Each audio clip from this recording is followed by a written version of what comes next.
তার থেকে শিখতে শিখতে তারে ডিঙ্গে হয়ে গেছি।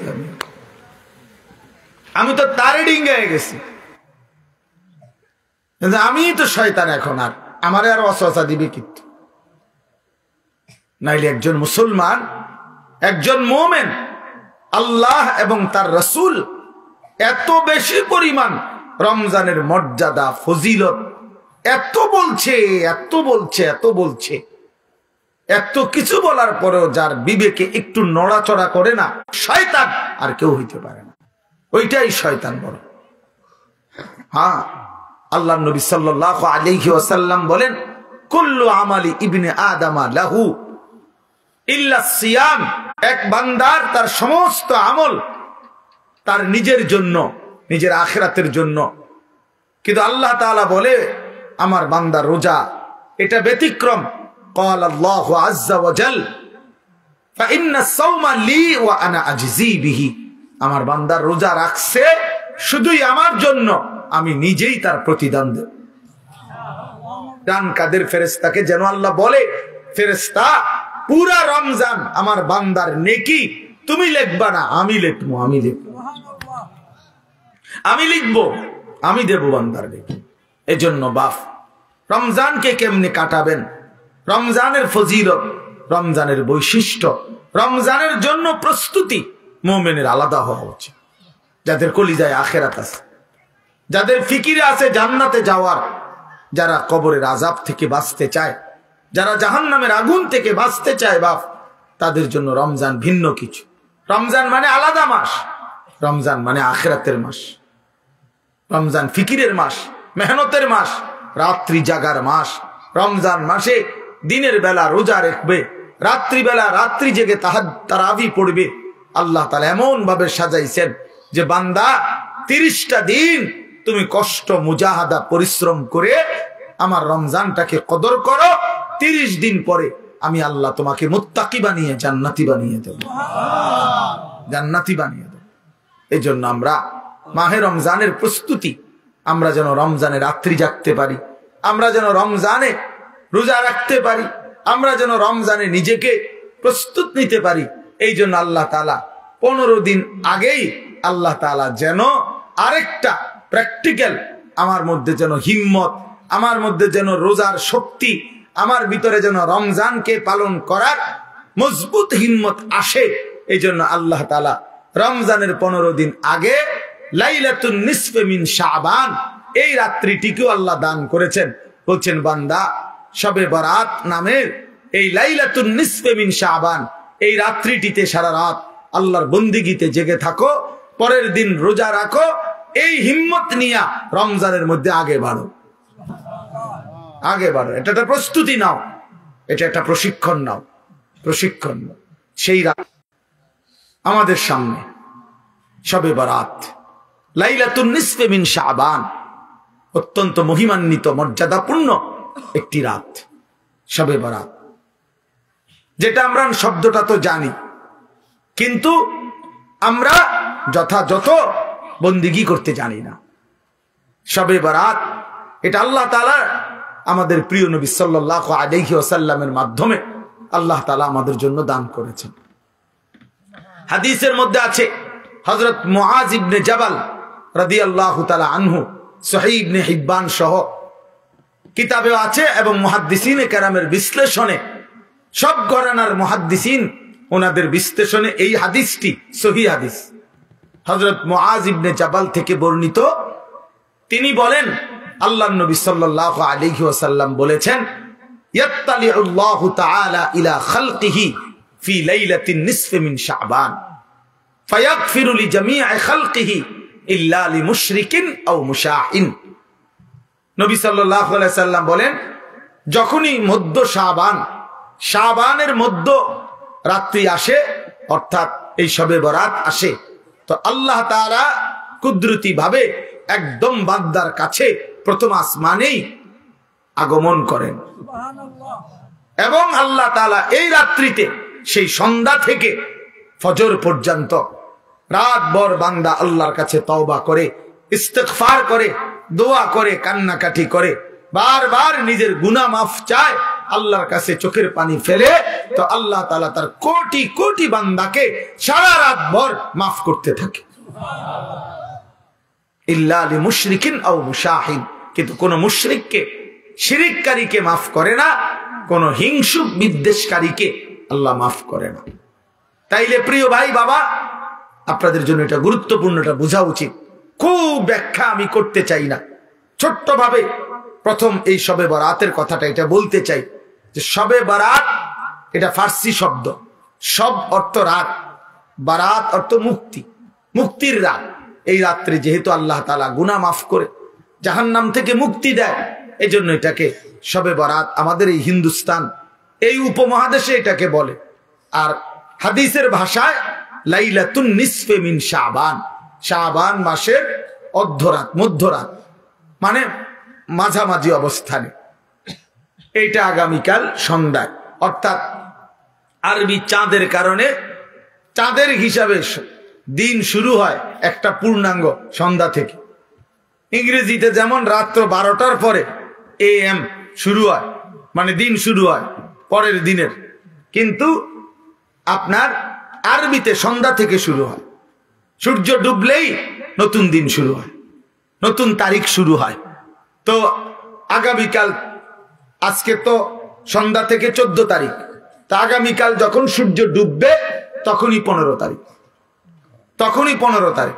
তো এই পরের দিনের সূর্য ডুবা পর্যন্ত এই 15 তারিখ, এটাই লাইলাতুন নিসফে মিন শাবান, এটাই শবে বরাত।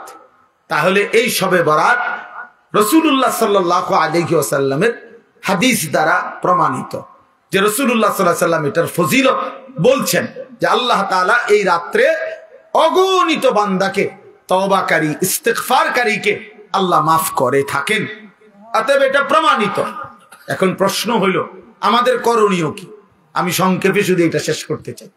আমাদের করণীয় কি?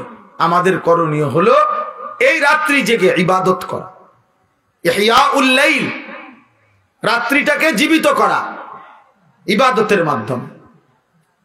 কিয়ামুল লাইল, রাত্রিটাকে দাঁড়িয়ে অর্থাৎ আল্লাহর ইবাদতের মাধ্যমে কাটানো, এটাই মূল মাকসাদ। হাদিসের বক্তব্য এটাই বক্তব্য যে রাত্রি জেগে ইবাদত করো। নবী সাল্লাল্লাহু আলাইহি ওয়াসাল্লাম বলছেন, কুমু লাইলাহা ওয়া সুমু ইয়াওমাহা, তোমরা রাত্রি জাগো আর দিনের বেলা রোজা রাখো। তাহলে আমাদের দুইটাই কাজ, একটা হলো রাত্রি জেগে ইবাদত করা, পরের দিন রোজা রাখা। অর্থাৎ আগামীকাল শুক্রবার দিবাগত রাত আপনি আল্লাহর ইবাদত করবেন, শনিবার শুক্রবারের সেহরি খেয়ে শনিবার দিন রোজা রাখবেন, খালাস, এটাই।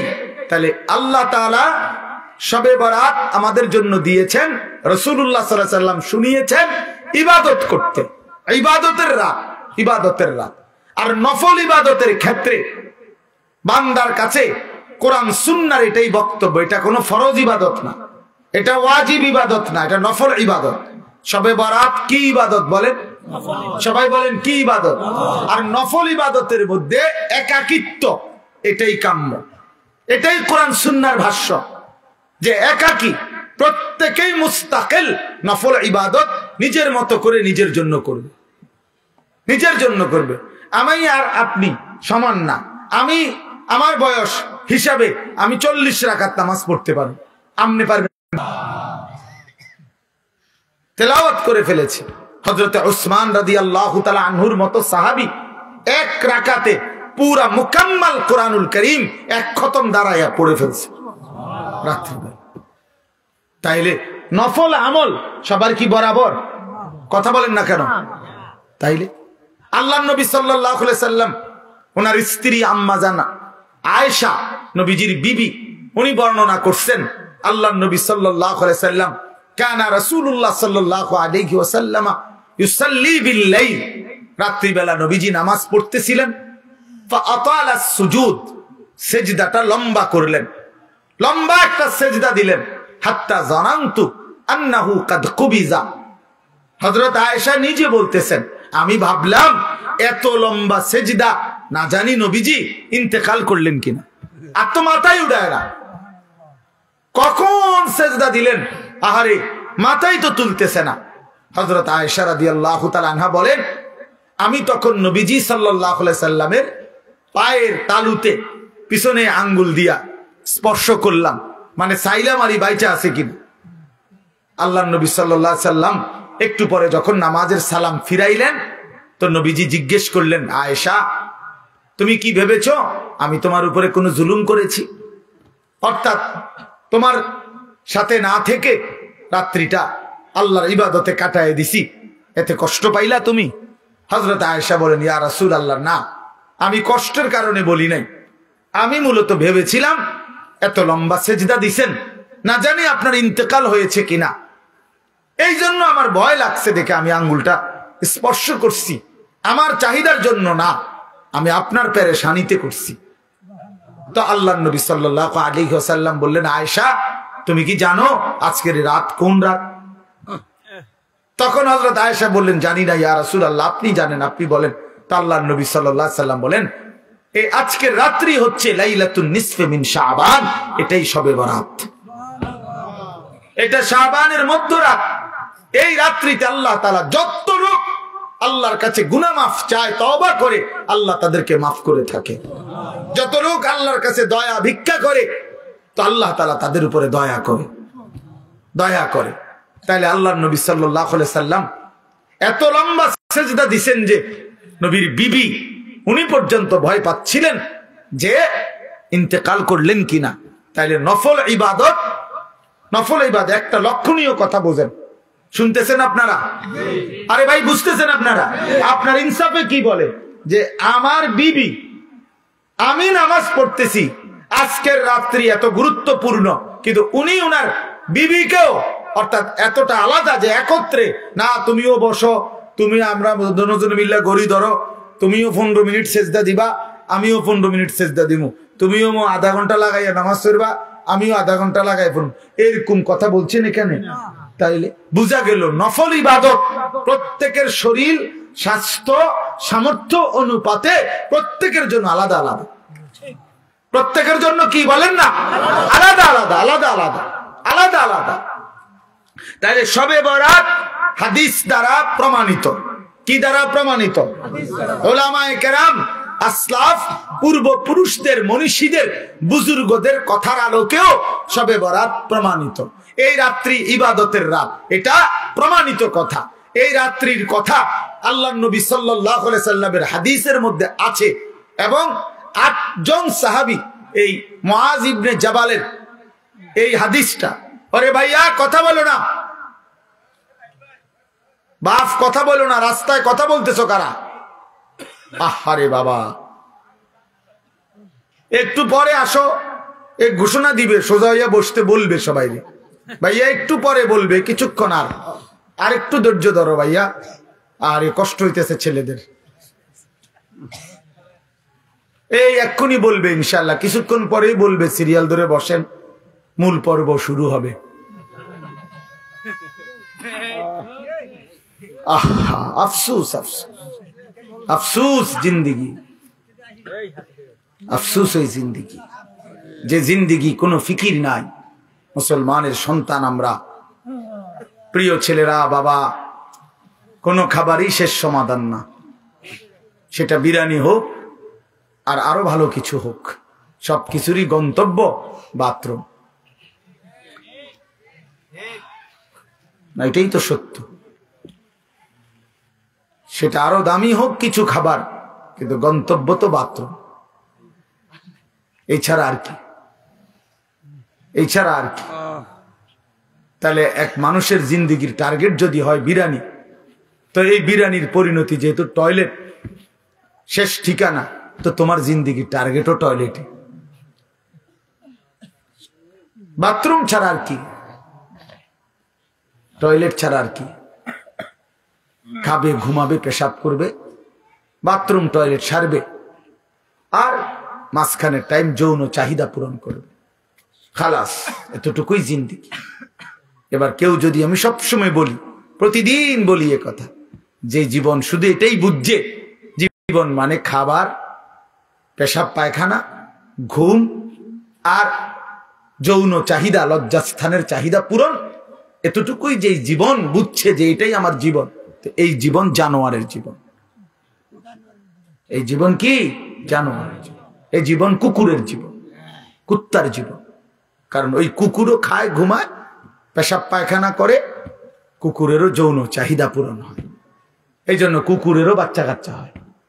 তো তার যদি যৌন চাহিদা পূরণ না হতো তো বাচ্চা হয় কেমনে? এই জন্য কোরআনুল কারীমে আল্লাহ তাআলা বলছে, ওয়াত্তাবাআ হাওয়াহু ফামাসালুহু কামাসালিল কালব। এক নাফরমান পাপীর কথা আল্লাহ বলতে গিয়ে কোরআন শরীফের এই আয়াতে আল্লাহ বলছে, সে তার মনের চাহিদার উদাহরণ অনুসরণ করেছে। এই বালআম বাউরা, এক কাফের, এক মুশরিক, এক পাপী, প্রথমত ইমানদার ছিল কিন্তু মনের ইচ্ছা চাহিদার অনুসরণ করেছে। আল্লাহ বলছে সে তার মনের ইচ্ছারও যখন অনুসরণ করলো, এবার তার উদাহরণ হয়ে গেল কামাসালিল কালব, কুত্তার মতো।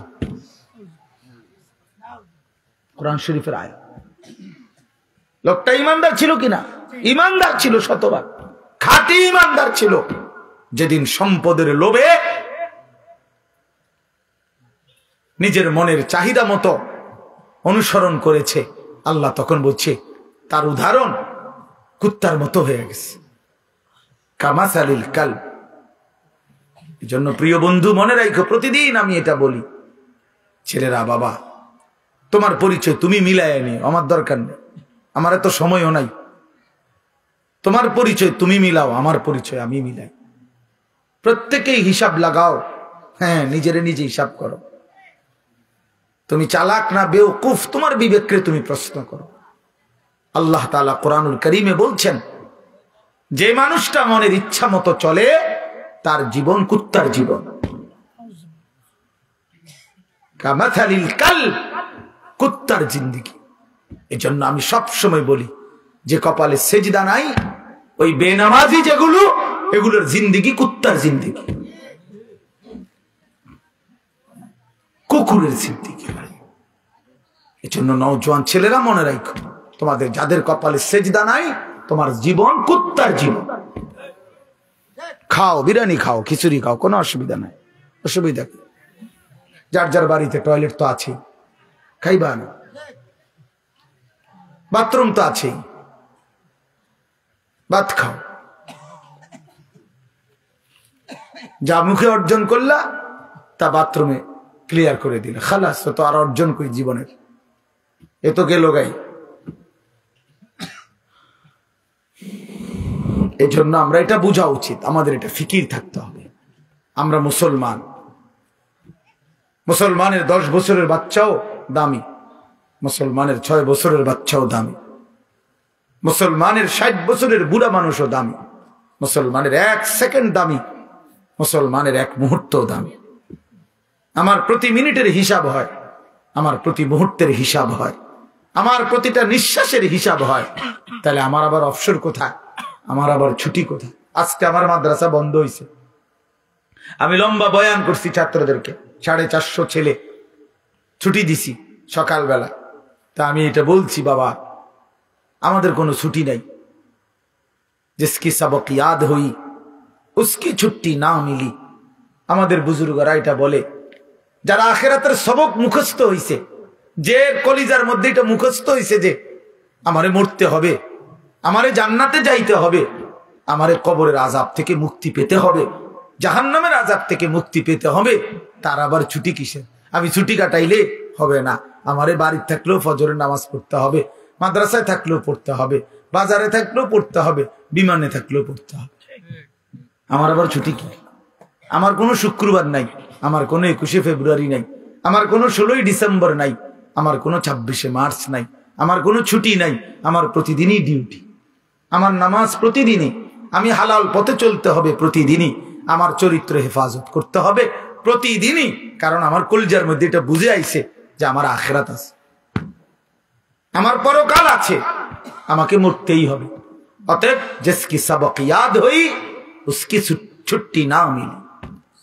যার সবক ইয়াদ হইছে মানে আখিরাতের পড়া মুখস্থ হইছে, আখিরাত কলিজার মধ্যে ঢুকছে, তার আবার ছুটি নাই, তার ছুটি নেই। ছুটি হলো নাফরমানের, যে মনে করছে আমি এখন মুক্ত স্বাধীন, আমার আব্বা যেহেতু আমার কিছু বলে না, আমি নারী দেখতে থাকি, আমার মা যেহেতু আর কিছু বলে না, আমি এখন ছবি দেখতে থাকি। আমার গ্রামবাসী কেউ আমারে ডাকে না। আহা, তোমারে কেউ ডাকে না বাবা। তোমার চুল জানোয়ারের মতো, তোমার চুল বেঈমানের মতো। তুমি পেশাব করে টয়লেটে ঢিলা কুলুক টয়লেট পেপার ব্যবহারের গুরুত্বও নাই। পাক নাফাকের ধার ধারণা। নিজের মাকেও দেখো, মানুষের বেডিরেও দেখো, আপন বোনকেও দেখো, রাস্তার মেয়েকেও দেখো। আহা, ওই দেখেন, ওই ওরা কথা বলতেছে। মানে কিছু ছেলে থাকে অসভ্য, যে শক্ত অসভ্য, মানে এটা একবারে শক্ত। কিছু ছেলে এত নিকৃষ্ট বেয়াদব যে তার কথা হইল, আমি হুজুর জীবনেও কারো কথা শুনি না, আপনারটারে হঠাৎ করে শুনি না কি করব। হ্যাঁ হ্যাঁ, বাস্তবতা এটা। মানে এত বড় নিকৃষ্ট বেয়াদব যে আমি আসছি হুজুর এনে খিচুড়ি খাইতাম, হ্যাঁ, যেহেতু আপনার কথার কারণে দেরি হইতেছে দেখে বইয়া রয়েছি নিরুপায় হইয়া। কথা বুঝছেন না? হ্যাঁ, কাজে আমি যেহেতু কারো কথা শুনি না, আহা, আমি নজর রাখি ছেলে মিয়া, এটা আমার সারা জীবনের অভ্যাস। এই জন্য আমি এক মিনিট বললো, আমি হাসাহাসি তামাশা পছন্দ করি না। আমরা আমাদের এই ছেলেদেরকে ফিরাইতে হবে, আমাদের এটা সিদ্ধান্ত ইনশাআল্লাহ। আলহামদুলিল্লাহ, আমরা আমাদের মাদ্রাসায়, আমার যে ক্যান্টনমেন্টের মাদ্রাসায়, এই 8 তারিখ গত শনিবার আল্লাহর দয়ায় আমরা শুধু 16 বছর থেকে 30 বছর যাদের বয়স এমন ছেলেদের আলাদা ইসলাহি মজলিস করছি। সকাল 10টা থেকে 4:30 পর্যন্ত আমার মাওলানা ইয়াহিয়া বয়ান করছে, আমরা বয়ান করছি। আমার শায়েখ আল্লামা মুফতি মুশতাকুন নবী সাহেব, মুফতি আমজাদ সাহেব, মুফতি ইউসুফ বিন ইকবাল, ওনারা সব বয়ান করছেন। একজন বড় ডাক্তার বয়ান করছেন ধারাবাহিক ছেলেদের চরিত্র আখলাকের উপর। প্রায় 600 ছেলে শুধু এই বয়সী আসছে,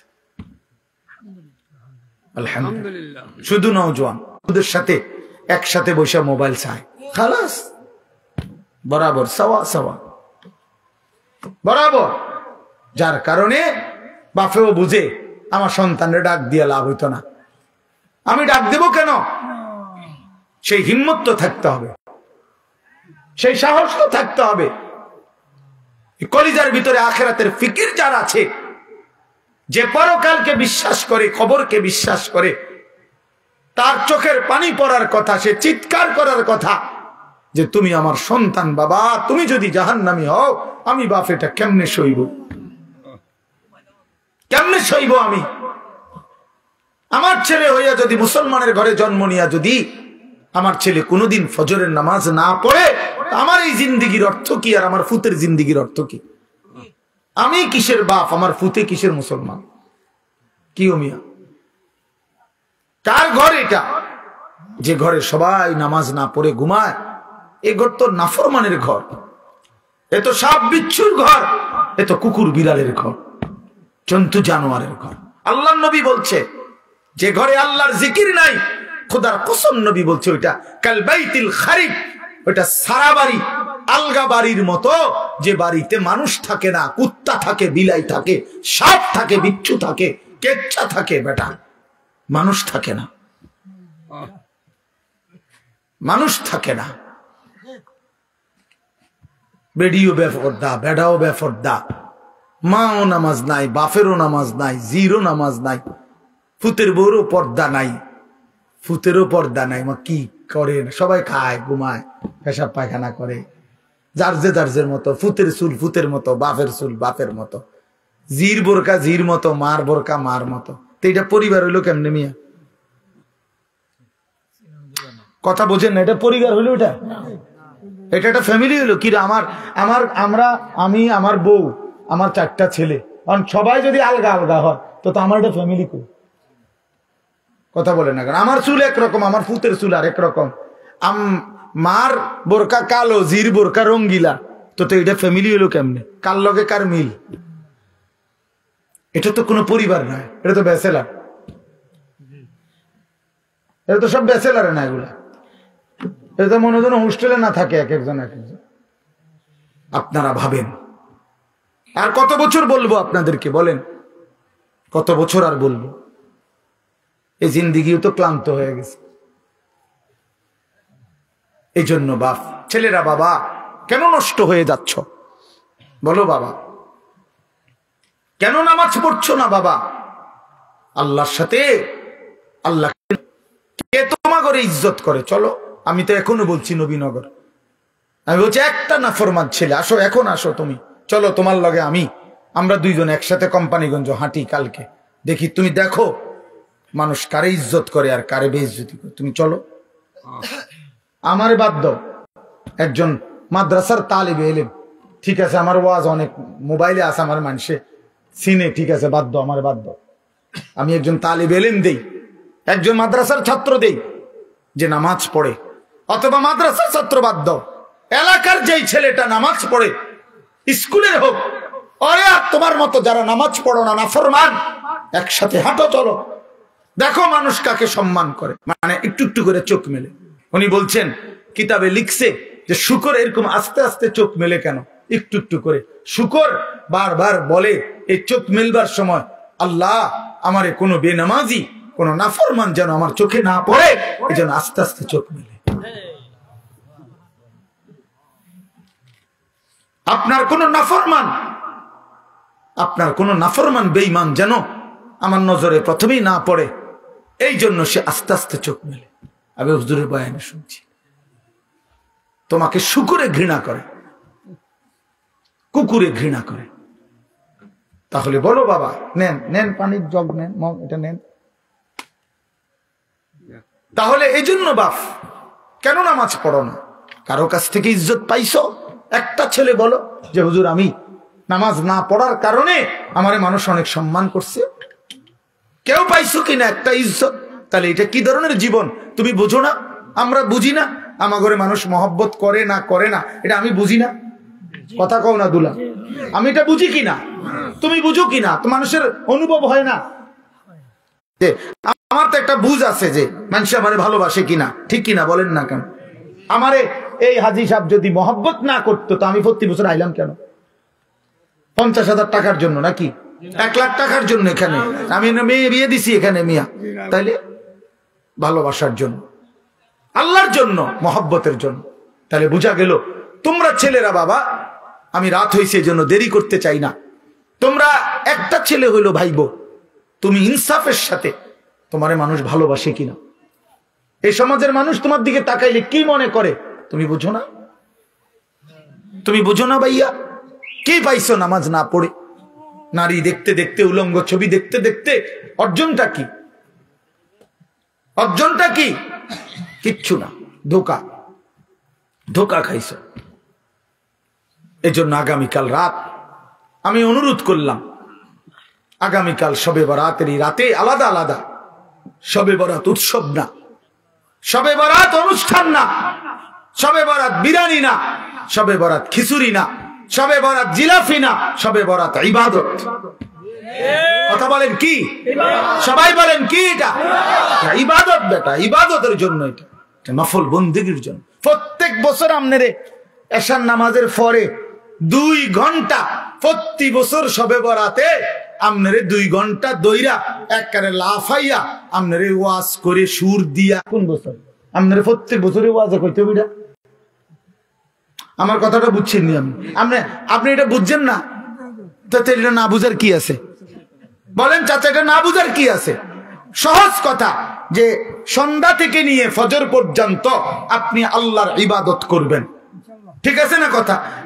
কতক্ষণ জিকির করবেন, কতক্ষণ তেলাওয়াত করবেন, কতক্ষণ বারবার দোয়া করবেন, বারবার 2 রাকাত, একবার 4 রাকাত, একবার 12 রাকাত, একবার 6 রাকাত, আবার কাঁদেন, আবার দোয়া করেন, প্রয়োজনে একটু বিশ্রাম করেন, রাত্রিবেলা সেহরি খান, তাসবিহ পড়েন, আল্লাহর কাছে দফায় দফায় দোয়া করেন।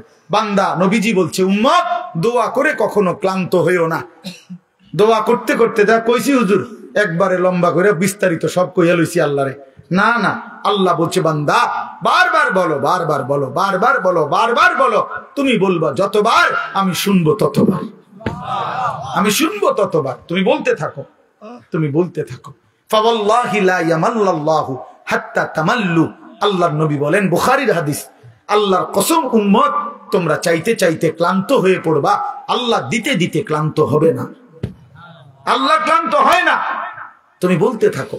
তাহলে সারা রাত প্রত্যেকে মসজিদে, বারান্দায়, ঘরে আপনার যেমনি সুবিধা হয়, যার যেমনি সুবিধা হয়, যে যেখানে যতক্ষণ কুলায়, সবাই বরাবর করার কি দরকার? বরাবর করার কি দরকার? বয়স্ক মানুষের শরীরের সক্ষমতা আর জওয়ানের সক্ষমতা বরাবর।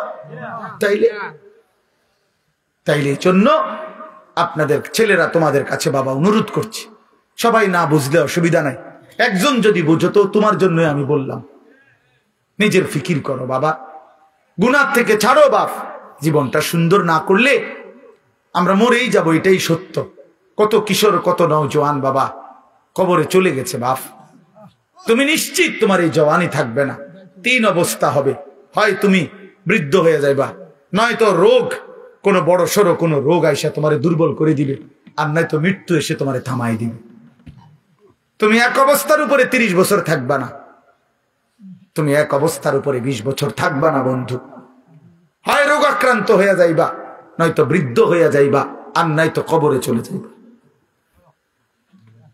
তোমাকে ছেড়ে দিতে হবে দুনিয়া, তোমাকে এই জওয়ানি ছেড়ে দিতে হবে।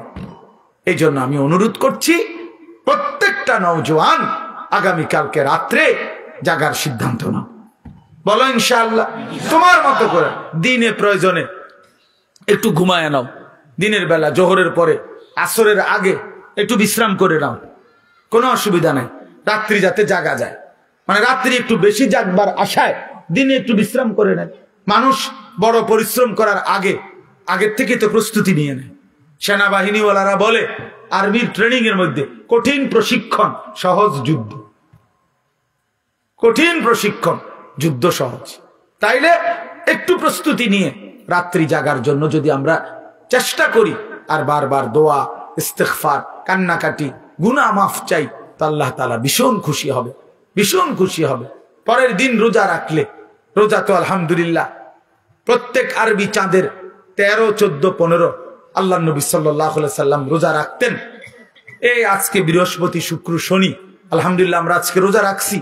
আগামীকাল পরশু আমাদের রোজা রাখার, বাসার বিবি বাচ্চা ওরাও রোজা রাখছে, তো এই জন্য মাদ্রাসার ছাত্র ওস্তাদরা রোজা রাখছে, তো এটা আমরা শুরু করে দিছি আলহামদুলিল্লাহ। এই জন্য বললাম রোজা রাখার চেষ্টা করলে, মাহে রমজান আমাদের সামনে, আল্লাহ তাআলা বড় বেশি মহব্বত করে বলছে, বান্দা রমজান কদর করলে আমি ওয়াদা দিলাম 1 মাসে আমি তোমাদেরকে মুত্তাকি বানিয়ে জান্নাতি বানিয়ে দেব। জান্নাতি বান্দা আমি জান্নাত দিতে চাই, বান্দা আমি জান্নাত দিতে চাই। আল্লাহ তাআলা কোরআনে কতভাবে বলছে, কতভাবে যে আমার বান্দা আমি জান্নাত দিতে চাই, তুমি নেও বান্দা। ওয়াসারিউ ইলা মাগফিরাতিম মির রাব্বিকুম ওয়া জান্নাতিন, আল্লাহ বলে আমার বান্দা জলদি আসো, আমার থেকে মাগফিরাত নাও এবং আমার জান্নাত নাও। ধরো বান্দা ধরো, আমি দিতে যাচ্ছি তোমার। আল্লাহ নবী সাল্লাল্লাহু আলাইহি সাল্লাম বলছে, হাসরের ময়দানে আল্লাহ জাহান্নামে ফেলে দেওয়ার পরেও ফেরেশতাকে আবার বলবে, ফেরেশতারা আখরিজু মিনান নার মান কানা ফি কলবিহি মিসকাল হাববাতিন মিন খারদালিন মিন ঈমান। আল্লাহ বলবে ফেরেশতারা, এই যে জাহান্নামে যাদেরকে ফেলছো, ওদের ভিতরে আবার তালাশ করো, যদি আমার এমন একজন বান্দাও পাও যার দিলের মধ্যে 1 বিন্দু সরিষার দানা পরিমাণ ঈমান বাকি আছে, তো তাকেও জাহান্নাম থেকে তুলে আমার জান্নাতে দিয়ে দাও। কি পরিমাণ আল্লাহ পাক জান্নাত দিতে চায়। আমরা হাদিসে পড়ছি, আল্লাহর নবী সাল্লাল্লাহু আলাইহি সাল্লাম বলছেন, 2 ব্যক্তিকে আল্লাহ তাআলা জাহান্নাম থেকে উঠাবে, জাহান্নাম থেকে তুলে আনবে, তুলে আইনা মাঝখানে জান্নাত এবং জাহান্নামের মাঝখানে খালি জায়গায় রাখবে। রাখবার পরে মানে বসাইবার পরে, একবারে হাদিস এটা, বসাইবার পরে আল্লাহ আবার বলবে ওই 2 জনকে, যাও জাহান্নামে আবার ঝাঁপ দাও, মানে আবার যাও জাহান্নামে যাওগা। তো একজন এক দৌড়ে জাহান্নামের দিকে যাই, এই জাহান্নামে ঝাঁপ দিবে, আর আরেকজন আস্তে আস্তে হাইটা হাইটা 2 কদম হাঁটে আর পিছন দিকে আবার তাকায়, আবার 2 কদম হাঁটে পিছন দিকে তাকায়, এইভাবে একটু একটু করে হাইটা হাইটা জাহান্নামে গিয়া পড়বে। তো আল্লাহ তাআলা আবার 2 জনকে উঠাবে, এই 2 জনকে উঠাইয়া প্রথম জনরে বলবে, তুমি এরকম দৌড় দিয়া জাহান্নামে পড়ে গেলা কেন? সে বলবে, মাওলা জীবনভর আমি আপনার নাফরমানি করেছি, আপনার কথা মানি নাই বলেই তো আমি জাহান্নামী হয়েছি। আজ যখন আপনি আমারে জাহান্নাম থেকে তুলে ওই মাঝামাঝি জায়গাতে রাখছেন, রাইকা আবার যখন কইছেন জাহান্নামে যাইতে, পড়তে, লাফ দিতে, তো এটাও তো আপনার একটা হুকুম। চিন্তা করছি জীবনে কোনো হুকুম না মাই নেই তো জাহান্নামী হইলাম, তা আজকে একটা হুকুম মানি আর আপনার, এই জন্য আপনার হুকুম মানার জন্য জাহান্নামে গিয়ে লাফ দিলাম। আল্লাহ বলেন আমিও তোকে মাফ করে দিলাম, যা জান্নাতে যা। এইবার আল্লাহ তাআলা বলবে দ্বিতীয় জনকে, তুমি এরম করলা কা, তুমি কি তা জানে পিছে পিছে কি চাইলা? তো সে বলবে মাওলা আমি তো জাহান্নামী, আমার আযাব তো হচ্ছিলই, তো আপনি যখন আমারে জাহান্নাম থেকে তুলে এই খালি জায়গা আইনা বসাইলেন, আমি ভাবছি আপনার মায়া লাগছে, আমারে দয়া করবেন, আমি মনে করছি আমারে মাফ করে দিছেন বা মাফ করে দিবেন, এই জন্য উঠাইয়া আনছে। এখন আবার যখন আমারে জাহান্নামেই পড়তে কইছেন, যেন আমি একটু একটু আগাইয়া পিছন দিকে চাই, আপনি কোনো ডাক দেননি আমারে, আপনার মায়া জানি আবার লাগেনি কোনো, আপনি আমারে ডাক দেননি। তো আল্লাহ তাআলা বলবেন বান্দা আমি তোকেও মাফ করে দিলাম, যা তুইও আমার জান্নাতে যা। তাআলা বান্দাকে মাফ করতে চায় বাপ। এই জন্য হে চাচা সুন্দর কথা কইছে, দেখছো আর কি করতো আল্লাহ, এটা কিন্তু দিলের কথা, আর কি করতো আল্লাহ।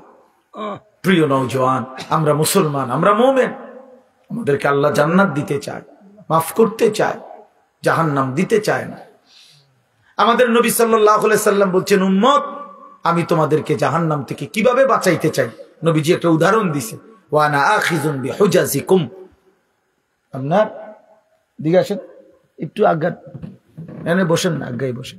মানে কেউরে যদি আমি ফিরাইবার জন্য যে হাতে ধরে বললাম ভাই আয়ো আয়ালাও, তুমি যাইও না ওইদিকে, তো সে বলে টান দিয়ে হাত ছাড়াইয়া ফেললো, বুঝেন নাই? এবার আমি তারে বললাম যে ভাই কাঁধে হাত দিয়ে, ভাই ভাই ভুল করো না, আগুনের দিকে যাইও না, আও তুমি ফিরে আসো, তো সে আমার হাত কাঁধের থেকেও আপনার সরাইয়া ফেললো, সরেন মিয়া, আমারটা আমি করুন, আপনার কি? তো আমার হাতে ধরা হাতও কি করে দিল, ছুড়ে দিল, ফেলে দিল, কাঁধে রাখা হাতও ফেলে দিল। এবার আমি যদি